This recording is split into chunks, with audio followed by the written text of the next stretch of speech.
Hello guys. So என்னோட second year MBBS வந்து complete ஆயிடுச்சு. தியரி எக்ஸாம் டிசம்பர் 2024 வந்து கம்ப்ளீட் ஆயிடுச்சு. அண்ட் ப்ராக்டிகல் எக்ஸாம் வந்து ஜனவரி 12 வந்து கம்ப்ளீட் ஆயிடுச்சு. இன்னைக்கு day 1 of third year MBBS. And இந்த வீடியோவில் நான் என்னோட second year MBBS experience and second year MBBS எப்படி அப்ரோச் பண்ணணும் அண்ட் என்னென்ன விஷயங்களை நம்ம செகண்ட் இயர் எம்பிபிஎஸ்ல இருந்து கற்றுக்கலாம் அப்படிங்கிறத வந்து இந்த வீடியோ டீட்டெயிலாக டிஸ்கஸ் பண்ண போகிறேன். அண்ட் வீடியோ பார்க்க முன்னாடி நம்ம சேனலுக்கு நீங்கள் புதுசாக நீங்கள் அப்படின்னா மறக்காம சேனல் சப்ஸ்கிரைப் பண்ணிட்டு இந்த வீடியோ லைக் பண்ணுங்க. First of all second year MBBS அப்படின்னா அங்கே 3 சப்ஜெக்ட் இருக்கு.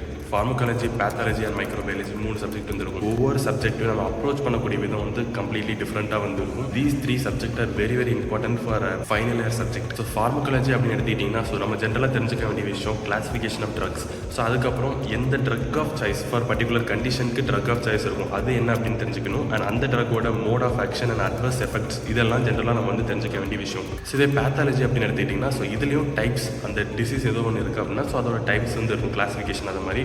அண்ட் அதோட பேத்தோஜெனிசிஸ் என்ன அப்படிங்கிறத நம்ம வந்து தெரிஞ்சுக்கணும். முக்கியமாக ஹிஸ்டோ பேத்தாலஜி ரொம்பவே இம்பார்ட்டன்டான ஒரு விஷயம். ஹிஸ்டோ பேத்தாலஜியும் நம்ம வந்து தெரிஞ்சு வச்சுக்கணும். ஸோ இதே மைக்ரோபயாலஜி அப்படின்னு வந்துக்கிட்டிங்கன்னா ஸோ ரொம்ப இம்பார்ட்டன்ட் வந்து லேப் டயக்னோசிஸ். இதுலேயும் நம்ம கொஞ்சம் பேத்தோஜெனிசிஸ் வந்து நம்ம பார்ப்போம். பட் எக்ஸ்டர்னலாக வந்து நம்ம லேப் டயக்னோசிஸ் ரொம்ப இம்பார்ட்டண்டாக தெரிஞ்சுக்கணும். ஸோ மைக்ரோபயாலஜி அப்படின்னாலே மோஸ்ட்லி லேப் டயக்னோசிஸ்லேருந்து நிறைய கொஸ்டின்ஸ் வந்து வரும். இதில் ஸோ ஜென்ரலாக எல்லாருமே வந்து ஹார்டஸ்ட்டாக ஃபீல் பண்ணக்கூடியது வந்து பேத்தாலஜி அப்படின்னு ஸோ நிறைய பேர் சொல்லி நானும் கேள்விப்பட்டிருக்கேன். ஸோ பேத்தாலஜி நீங்கள் வந்து ப்ரிப்பேர் பண்ணுறதுக்கு கொஞ்சம் நல்லா இருக்கும். பட் என்ன ஒரு பிரச்சனைனா நிறைய வந்து படிக்கிற மாதிரி இருக்கும் பேத்தாலஜியில். ஒவ்வொரு விஷயத்தையும் ஞாபகம் வச்சுக்கிறது அப்படிங்கிறது வந்து ரொம்ப கஷ்டமாக இருக்கும். நிறையா படிக்கணும் பேத்தாலஜி அப்படின்னு. பேத்தாலஜி பர்டிகுலராக என்ன டிசீஸ்க்கு எது வரும் அப்படிங்கிறது வந்து படிக்கிறது கொஞ்சம் கஷ்டமாக இருக்கும். பட் மைக்ரோபயாலஜி அப்படின்னு வரும்போது ஸோ அதுவுமே வந்து நிறைய பேர் டஃப் அப்படின்னு சொல்லுவாங்க. ஸோ இதுக்கான ரீசன் மைக்ரோபயாலஜி ஒன்ஸ் நீங்கள் ஒரு கொஸ்டினை ரீட் பண்ணுறீங்க அப்படின்னா அதை ரீட் பண்ணுறது நியூஸ் பேப்பர் ரீடிங் மாதிரி இருக்கும். ஜென்ரலாக ரீட் பண்ணும்போது நமக்கு புரிஞ்சிடும் இவ்வளோ சிம்பிளாக இருக்கே அப்படிங்கிற மாதிரி இருக்கும். பட் அதை நீங்கள் ஒன்ஸ் ரீட் பண்ணிட்டு அடுத்த சாப்டர் மூவ் ஆன் ஆகும்போது அந்த பழைய சாப்டர் நீங்கள் என்ன பார்த்தீங்க அப்படிங்கிறது அவ்வளோ இதாக ஞாபகம் இருக்காது. ஸோ அதுக்கு நீங்கள் திரும்பி அகைன் அண்ட் அகைன் பார்த்துக்கிட்டே இருக்கணும். ஸோ அது வந்து ஆக்சுவலாக நான் மைக்ரோபயாலஜி ப்ரிப்பேர் பண்ண ஸ்டார்ட் பண்ணும்போது ஸோ ரொம்ப டிஃபிகல்ட்டாக ஃபீல் பண்ண வச்சதுக்கான ஒன் ஆஃப் த ரீசன் வந்து இதுதான். ஒன்ஸ் நான் ஃபஸ்ட் டைம் ரீட் பண்ணும்போது நியூஸ் பேப்பர் ரீடிங் மாதிரி இருக்கும். எனக்கு ஈஸியாக அண்டர்ஸ்டாண்ட் ஆகிற மாதிரி இருக்கும். இவ்வளோ தான் மைக்ரோபயாலஜி அப்படிங்கிற மாதிரி தான் இருந்துச்சு. பட் ஒன்ஸ் நான் வந்து ஒரு யூனிட் கம்ப்ளீட் பண்ணுறேன் இல்லை ஒரு சாப்டர் நான் கம்ப்ளீட் பண்ணிட்டு அடுத்த சாப்டர் மூவ் ஆன் ஆகிட்டு திரும்பி நான் பார்க்கும்போது என்ன பார்த்தோம் அப்படிங்கிறது வந்து கன்ஃபியூஸ்டாக இருக்கும். ஸோ அந்த இது வந்து எனக்கு மைக்ரோபயாலஜி கொஞ்சம் ஹார்ட் அப்படிங்கிற மாதிரி ஃபீல் பண்ண வச்சது. பட் நான் பேத்தாலஜி ஜென்ரலி நான் ப்ரிப்பேர் பண்ணது வந்து வீடியோஸ் பார்த்து லைக் மேரோ வீடியோஸ். ஸோ அதில் நான் வந்து பார்த்து ப்ரிப்பேர் பண்ணேன். அதில் ஒரு சில இம்பார்ட்டண்டான லெசன்ஸுமே நான் வந்து அந்த மேரோ வீடியோஸில் ஃபஸ்ட்டு நான் கவர் பண்ணிட்டேன். ஸோ அதனால் எனக்கு கான்செப்ஷுவலாக ஒரு ஐடியா வந்து கிடச்சிருச்சு. ஸோ நம்ம இப்படி தான் ப்ரிப்பேர் பண்ணணும், இப்படி தான் எக்ஸாமில் அப்ரோச் பண்ணணும் அப்படிங்கிறது. ஸோ அதனால் நான் இனிஷியலாக ஒன் டைம் ப்ரிப்பேர் பண்ணிட்டு பிஃபோர் த எக்ஸாம் எடுத்து பார்க்கும்போது எனக்கு அந்த பேத்தாலஜி அப்படிங்கிறது வந்து ஓகே ஓரளவுக்கு மைக்ரோவோட கொஞ்சம் பெட்டராக இருக்கிற மாதிரி இருந்துச்சு. பட் நிறையா படிக்க வேண்டியது இருந்துச்சு. ஸோ அதை வந்து அக்செப்ட் பண்ணி ஆகணும். பேத்தாலஜி நம்ம நிறையா வந்து படிக்க வேண்டியது இருக்கும். இதே ஃபார்மகாலஜி அப்படின்னு எடுத்துக்கிட்டிங்கன்னா ஸோ இந்த 3 சப்ஜெக்டில் கம்பேரிட்டிவாக எனக்கு வந்து ஈஸியாக இருந்தது ஃபார்மகாலஜி. ஜென்ரலி நிறைய பேருமே ஃபார்மகாலஜி ஈஸி அப்படிங்கிற மாதிரி தான் சொல்லுவாங்க. ஏன்னா நமக்குமே வந்து ஒரு இன்ட்ரெஸ்ட் இருக்கும். ஸோ ஜென்ரலி இந்த டிசீஸ் அப்படின்னா நம்ம என்ன ட்ரக் கொடுப்பாங்க அப்படின்னு தெரிஞ்சுக்கணும்னு நினைப்பேன். ஏன்னா நம்ம டே டு டே லைஃப்பில் இப்போ நம்ம ஒன்ஸ் ஒரு எம்பிபிஎஸ் கோர்ஸ்குள்ளே வந்து ஜாயின் பண்ணிட்டோம் அப்படின்னா நம்ம கிட்ட இருக்கக்கூடிய ஒரு கொஸ்டின். ஸோ நம்ம ஃபஸ்ட் இயர் செகண்ட் இயர் அதெல்லாம் வந்து மேட்டர் இல்லை. பட் ஜென்ரலி நம்ம ரிலேட்டிவ்ஸ் யாரோ ஒருத்தவங்க வந்து ஸோ எனக்கு இந்த பிரச்சனை இருக்குது, இந்த டேப்லெட் வந்து டாக்டர் கொடுத்துருக்காங்க, ஸோ இது வந்து போடலாமா, அது மாதிரி இது போட்டால் எவ்வளோ சைட் எஃபெக்ட்ஸ் எதுவும் இருக்குமா, ஸோ இவ்வளோ நாள் நம்ம போடுறதுனால எதுவும் பிரச்சனை வருமா அப்படின்னு ஜென்ரலாக வந்து கேட்பாங்க. ஸோ அப்போ இது என்ன டைப் ஆஃப் டேப்லெட் என்ன கிளாஸிஃபிகேஷனில் வரும் எல்லாமே நம்ம ஜென்ரலாக தெரிஞ்சிருந்தோம் அப்படின்னா ஸோ நம்ம வந்து சொல்கிறதுக்கு கொஞ்சம் ஈஸியாக இருக்கும். அதனாலேயே ஜென்ரலி நமக்கு வந்து இந்த ஃபார்மகாலஜி மேலே கொஞ்சம் வந்து இன்ட்ரெஸ்ட் இருக்கும். அதான் எல்லாருமே ஃபார்மகாலஜி மேலே கொஞ்சம் இன்ட்ரெஸ்ட் இருக்கும். ஸோ அதனால் ப்ரிப்பேர் பண்ணுறதுக்கும் கொஞ்சம் ஈஸியாகவே வந்து இருக்கும். பட் என்ன ஒரு பிரச்சனை ட்ரக் அண்ட் கிளாஸிஃபிகேஷன் மறந்துட்டு இருக்கும். அதுக்கு நம்ம கிளாஸிஃபிகேஷனை பார்த்து தான் ஆகணும். And particularly drug of choice at least வந்து என்ன அப்படின்னு தெரிஞ்சு வச்சுக்கணும். என்ன கிளாஸ் வந்து ஜென்ரலி கொடுக்காங்க. ஃபார் எக்ஸாம்பிள் எடுத்துக்கிட்டிங்கன்னா ஸோ ஹைப்பர் டென்ஷன் அந்த மாதிரி கண்டிஷனில் ஜென்ரலி எடுத்துக்கிட்டிங்கன்னா ஸோ நிறைய கிளாஸ் ஆஃப் ட்ரக்ஸ் இருக்கும். ஸோ அதில் ஜென்ரலி எது ப்ரிஃபர் பண்ணுறாங்க அப்படிங்கிறது மேட்டர். நம்ம இனிஷியல் டேஸில் கிளாஸிஃபிகேஷன் என்னென்ன இருக்குது, அது என்ன டைப் ஆஃப் எஃபெக்ட் வந்து காஸ் பண்ணுது அப்படின்னு தெரிஞ்சு வச்சுக்கிட்டோம்னா பின்னாடி வந்து நம்ம அதுக்குள்ளே என்ன ட்ரக்ஸ் இருக்குது, ஸோ அதில் மெயின் ட்ரக் என்ன அப்படின்னு தெரிஞ்சு வச்சுக்கிறதுக்கு வந்து ஹெல்ப்ஃபுல்லாக இருக்கும். ஸோ இதுதான் ஃபார்மகாலஜியில் நம்ம வந்து தெரிஞ்சிக்க வேண்டிய ஒரு விஷயம். ஸோ அந்த 3 சப்ஜெக்டில் ஜென்ரலி ஹார்டர் டு ஸ்டடி நிறைய படிக்க வேண்டியது வந்து பேத்தாலஜியில் வந்து இருக்கும். ஹார்டர் டு ரிமெம்பர் அப்படின்னா அது வந்து மைக்ரோபயாலஜியில் வந்து இருக்கும்.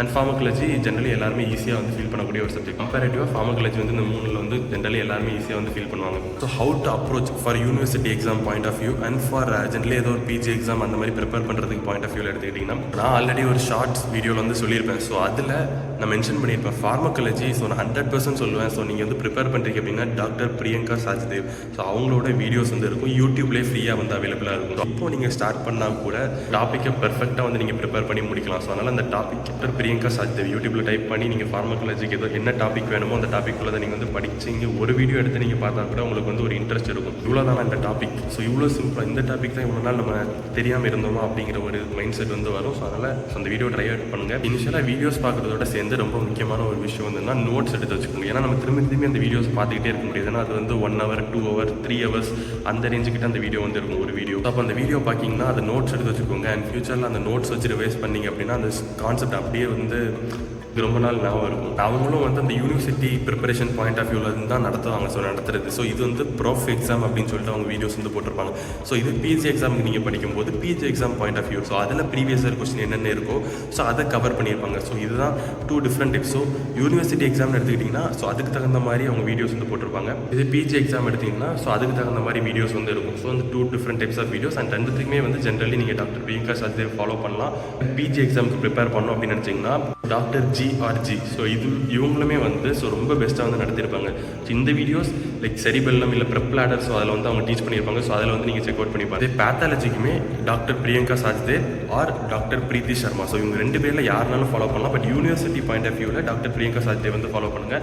PG exam point of view எடுத்துக்கிட்டிங்கன்னா டாக்டர் பிரீத்தி சர்மா வீடியோஸ் வந்து இருக்கும், ப்ரெப்லாடரில் இருக்கும். ஸோ அதில் வந்து மறக்காமல் செக் அவுட் பண்ணி பாருங்கள். ஜஸ்ட் 1 எக்ஸாமுக்கு நீங்கள் ட்ரை பண்ணீங்க அப்படின்னாலே ஸோ அந்த எம்சிக்யூ சால்விங் ஃபார்மேட் வந்து ரொம்ப ஈஸியாக இருக்கும். ஸோ இது வந்து பிஜி ஃபார்மேட் சொல்கிறேன். பட் என்னென்ன இம்பார்ட்டன்ட் கொஸ்டின்ஸ் இருக்கும் ஸோ ஜென்ரலி அது எல்லாமே வந்து அவங்க கவர் பண்ணியிருப்பாங்க. அண்ட் மைக்ரோக்குமே இந்த யூனிவர்சிட்டி பாயிண்ட் ஆஃப் வியூவில் doctor Priyanka Sajdev and PG point of வியூவில் வந்து டாக்டர் பிரீத்தி சர்மா இருப்பாங்க. ஸோ அந்த வீடியோஸ் எல்லாம் ஜென்ரலாக வந்து நீங்கள் வந்து பார்க்கலாம். வீடியோஸ் பார்க்குறதுக்கான ஒரு முக்கியமான ஒரு விஷயம், ஒன்ஸ் உங்களால் கிளாஸில் கிளியராக இன்ட்ராக்ட் பண்ண முடியல, ஸோ கவனிக்க முடியல அப்படின்னா வீடியோஸ் பார்த்து ஸோ அதுலேருந்து நோட்ஸ் எடுத்து வச்சு ஸோ அதை வச்சு ரிவைஸ் பண்ணலாம். எப்பவுமே எக்ஸாமுக்கு 1 month முன்னாடி லாஸ்ட் மினிட்லலாம் வந்து ரிவிஷனுக்கு கண்டிப்பாக நோட்ஸ் அப்படிங்கிறது ரொம்ப ஹெல்ப்ஃபுல்லாக இருக்கும். ஸோ எப்பவுமே நம்ம திரும்பி இந்த புக்கில் ரீட் பண்ணி ஃபஸ்ட்லேருந்து எடுத்து படிக்கிறது அப்படிங்கிறது கஷ்டமான ஒரு விஷயம்.